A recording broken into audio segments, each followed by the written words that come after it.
All right, welcome everyone to the quarterly dairy legal webinar for the first quarter of 2024, focusing on U.S. state milk pricing and supports, part one. My name is Audrey Thompson. I'm a staff attorney here at the Penn State Center for Agricultural and Shale Law. I'd like to thank our partner, the National Agricultural Law Center, for sponsoring this webinar. The National Agricultural Law Center at the University of Arkansas System Division of Agriculture serves as the nation's leading source of agricultural and food law research and information, and this material is provided as part of that partnership and is based upon work supported by the National Agricultural Library, Agricultural Research Service, U.S. Department of Agriculture. This webinar is the 15th in our Dairy Quarterly Legal Webinar Series. Previous webinars have included discussions of international dairy trade, the 2023 Farm Bill, labeling standards, and many others. All of those are available on our quarterly dairy legal landing page on our website, and I believe a link for that page is being posted in the chat here very soon. Next slide, please.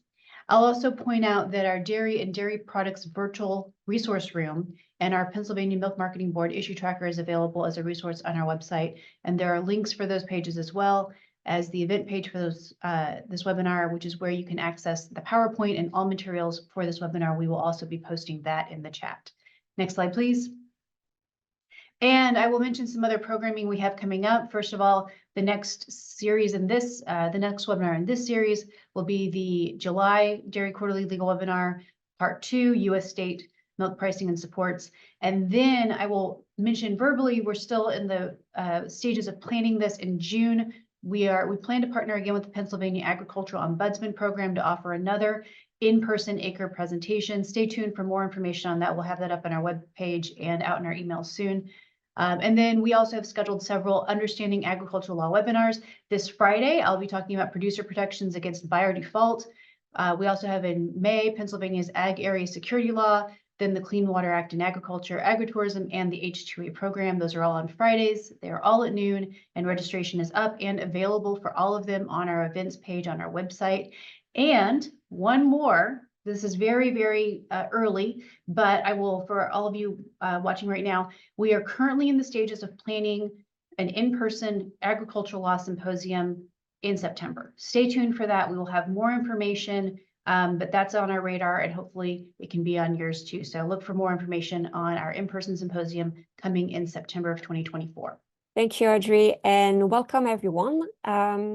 So in each webinar, we focus on key developments of the previous quarter, and the first quarter of 2024 has been fairly eventful with the reporting of new cases of highly pathogenic avian influenza in dairy cattle. Also the end of the National Federal Milk Marketing Order hearing on pricing formula, the approval of a new health claim for yogurt labels, some litigation challenging wage and housing violation and state CAFO requirements, and a new law in Tennessee allowing whole milk options to be offered to students in public schools. And Brooke, feel free to chime in whenever you'd like to add something. So let's start with the USDA. So in late 2022, the USDA awarded $70 million in funding through its partnership for climate smart commodities to Carbon A List LLC, a climate consulting firm, for its Transforming the Farmer to Consumer Supply Chain, also known as Transform F2C project. And so as part of this Transform F2C project, Carbon A List launched the Dairy Manure Management Incentive, meant to compensate farmers for the cost of adopting new climate-smart manure management practices, covering aspects such as storage, handling, and cropland applications. So this program is available to producers across 14 states, including Pennsylvania, and the program began accepting applications in January 2024, with the deadline set for March 29, 2024. And if you'd like further information on projects selected under this partnership for climate smart commodities, please visit the following link here at the end of this slide. Also, on January 30, 2024, the USDA announced that the hearing on proposed amendments to the National Federal Milk Marketing Order pricing formula ended, So the hearing began on August 23, 2023, and ended after 49 days. And the USDA Agricultural Marketing Services made all hearing transcripts and briefs available to the public on this website. Now, on February 23, the USDA Farm Service Agency announced the opening of enrollment for the 2024 Dairy Margin Coverage Program, which started running on February 28 to April 29, 2024. So the FSA made some changes to the DMC program for 2024 to extend overall coverage. So the DMC coverage is now available for the entire 2024 calendar year, with coverage applying retroactively to January 1st. And smaller dairy operations, so those producing less than 5 million pounds of milk, can adjust their established production history on a one-time basis. So just to give you a little explanation, previously smaller and mid-sized dairy farmers could receive supplemental DMC payments from 2021 to 2023 by establishing a separate supplemental production history based on their actual milk marketing in 2019. So this supplemental production history allowed them to get additional coverage under the DMC program. Now, in 2024, this supplemental production history can be combined with their regular established production history to create a one-time adjusted base production history.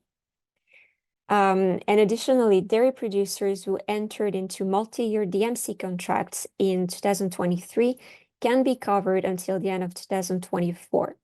They would also get to keep the discounting premium rates they secured in 2023 for the coverage throughout 2024. However, to confirm this coverage or switch to a regular annual contract, dairy producers must re-enroll during the 2024 DMC enrollment period.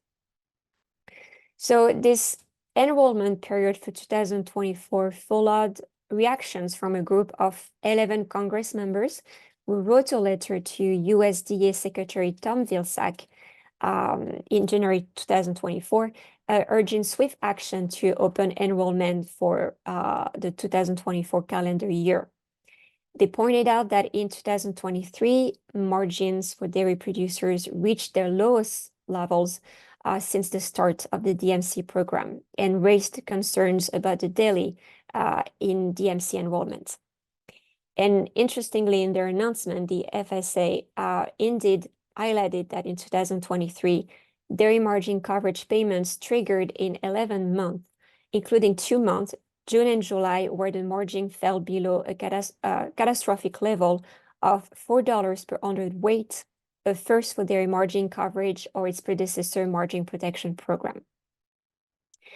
And last USDA development, but not least, last month, the USDA, FDA, and Centers for Disease Control and Prevention provided an update on the latest numbers of highly pathogenic avian influenza cases among dairy cows. And as of April 22, 2024, the USDA confirmed a total of 32 cases in dairy herds in the states of Texas, Kansas, Michigan, New Mexico, South Dakota, Idaho, Ohio, and North Carolina. Additionally, on April 1st, the Texas Department of State Health Services reported a human case of HPAI. And according to the CDC, an individual in Texas tested positive for HPAI, also called H5N1 bird flu, and likely caught the virus from dairy cattle presumed to be infected with HPAI. So the patient experienced only eye dryness and received treatment with antiviral medication. And the CDC considered the overall risk of H5N1 bird flu to the general public in the US as low. So the agencies also emphasized that there is no risk to consumers from the milk supply because milk for human consumption is pasteurized, which kills viruses like influenza. However, the FDA strongly advises against consuming raw milk due to potential health risks. The agencies also stated that milk loss from affected cattle is minimal and should not impact milk prices. They added that they are collaborating to monitor for additional cases and encourage producers to report cattle illnesses. So as of now, the USDA has not issued any quarantine orders to address this illness in dairy cattle. There are existing federal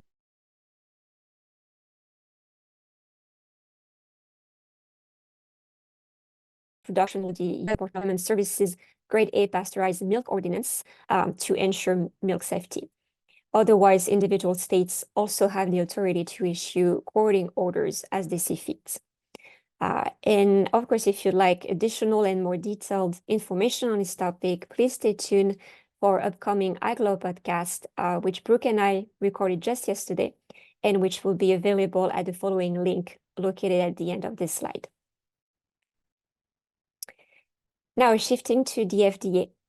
So in March 2024, the FDA allowed for the following 2 qualified health claims here listed on this slide to appear on yogurt food labels. The claims state that eating yogurt regularly, at least 2 cups or 3 servings per week, may reduce the risk of type 2 diabetes. So a health claim is a statement that you can find on food labels that suggests or implies a relationship between a food or substance in the food and a disease or health related condition. These claims must meet certain scientific standards and be approved by FDA before being used on a product label.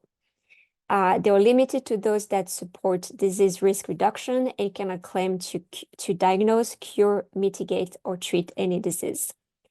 And there are 2 types of health claims. Authorized health claim, meaning that there must be significant scientific agreement among experts that the claim is supported by a large body of scientific evidence linking a food or particular substance to a specific health benefit.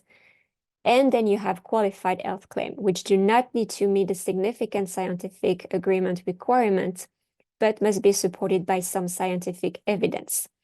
And they must be followed by a disclaimer to inform consumers about the level of scientific support for the claim. And here the FDA concluded that there is some credible evidence supporting a relationship between yogurt intake and reduced risk of type 2 diabetes, but this evidence is limited. It also added that the evidence supports the health effects of yogurt as a food rather than related to any single nutrient or compound, and this is independent of fat or sugar content. So our next item. So in early January, FEN announced the first sale of verified carbon credits in the livestock carbon insetting marketplace to dairy farmers of America. So if you recall from our last webinar, in November 2023, pharmaceutical company Elanco Animal Health and High Alpha Innovation launched FEN carbon credit marketplace. The companies explained that this new marketplace operates similarly to traditional carbon offset markets. Dairy farms of all sizes using approved feed management solutions from Elanco Animal Health are allowed to participate in third-party verified programs that quantify their emission reductions. These reductions will then be translated into tradable carbon credits, which will be made available on FEN's platform. And companies across the dairy value chain will have the ability to purchase these credits to offset their Scope 3 emissions, which refer to indirect greenhouse gas emissions that occur within the supply chain.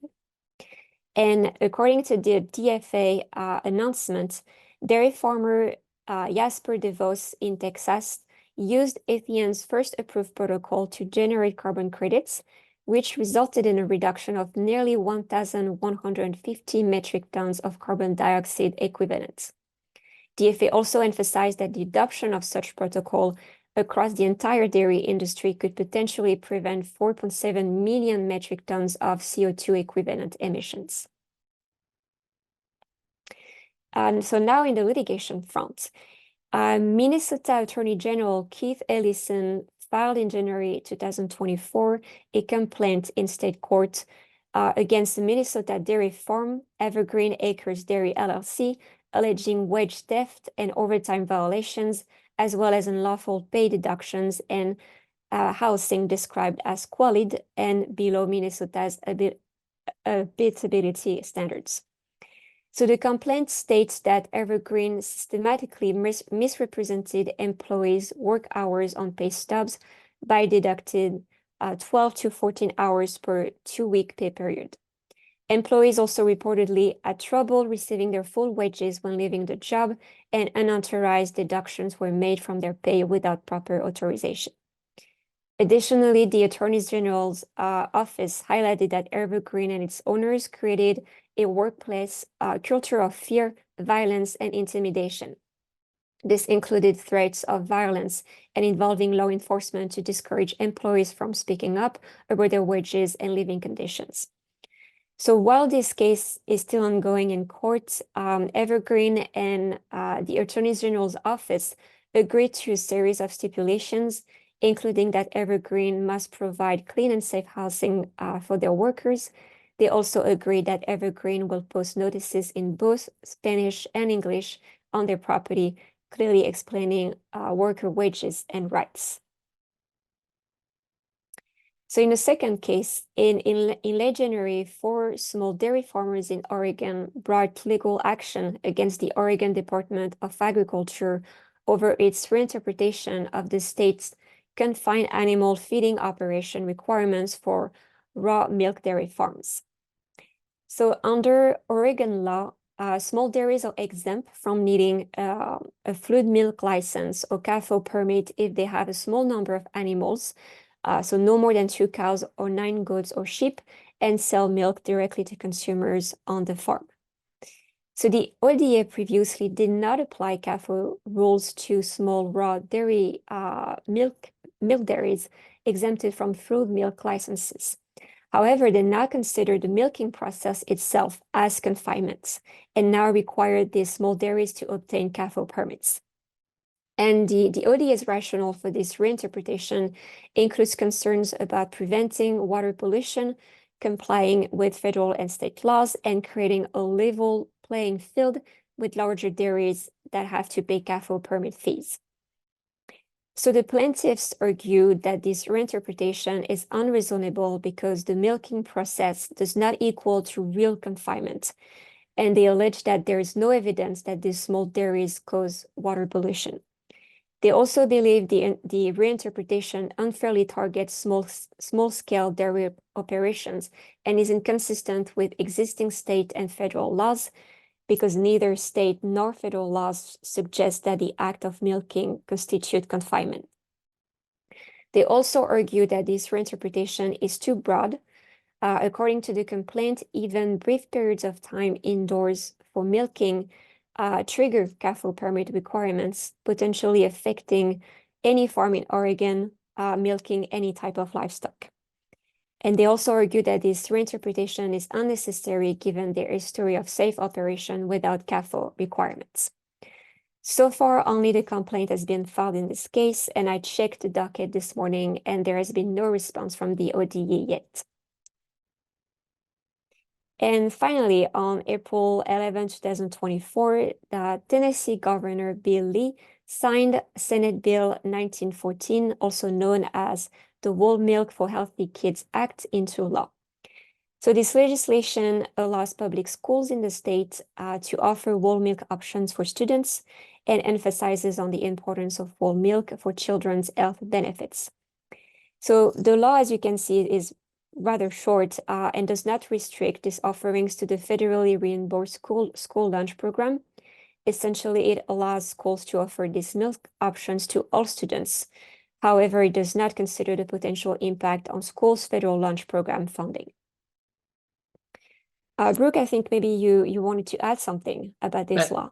Yeah, thanks, Chloe. I just figured that a good place, since I'm about to take over here, I was going to just make a couple comments about this particular development, since it's probably sort of front and center in anybody from Pennsylvania's mind, since Pennsylvania has just gone through over the last couple of years attempts here at the state level to do something like what Tennessee is doing, and that's more or less stalled and is not going anywhere. And if I'm remembering it correctly, I forget whether the Representative Lawrence bill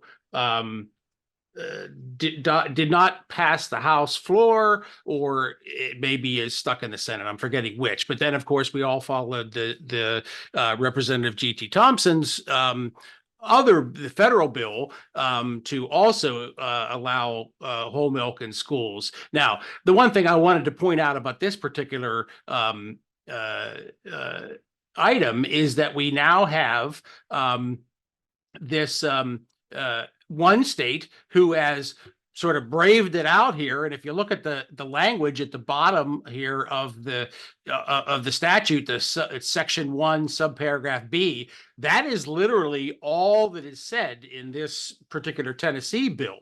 So there's no effort here whatsoever to try to address the fact that any local board of education, et cetera, or public charter school who may do this would be jeopardizing their federal reimbursements for the federal school lunch program. And we could have been through that here in Pennsylvania, at least. And of course, Representative G.T. Thompson knows all about that because he's fighting that fight in Congress.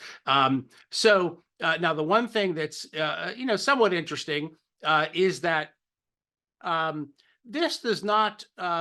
It talks about through bulk milk dispensers, and it doesn't say anything about this being offered as part of school lunch. Now I understand that the interpretation of the federal requirements of the federal school lunch program are that milk provided in any type of setting in the school at any time of day by machine in the cafeteria and some other concession area, et cetera, is all going to be considered violative of the federal school lunch program requirements. However, perhaps there's something here that could pass muster, so to speak, without jeopardizing